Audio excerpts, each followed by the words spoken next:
Bodi ya utalii humu nchini imeandaa hafla ya siku mbili kaunti ya Busia iliyowaleta pamoja washikadau kutoka kaunti za magharibi zikiwemo Kisumu, Migori, Bungoma, Vihiga na Busia kusaidia kupigia debe maeneo ya utalii yaliyoko katika maeneo hayo.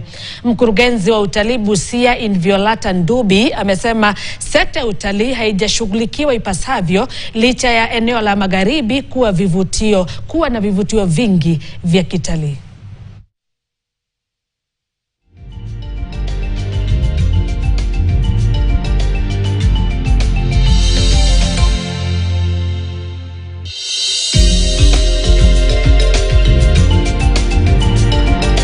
The reason why we are here is to package and develop tourism products and experiences within the Western tourism circuit. I'm happy to be in Busia because of the marketing processes of tourism. In fact, I've practiced a lot of experiences.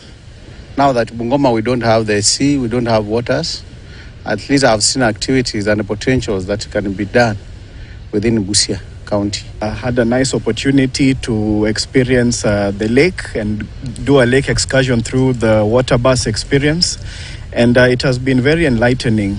This is certainly an aspect of Busia County that people need to know about and visit more because it's extremely beautiful and it's been worth the time.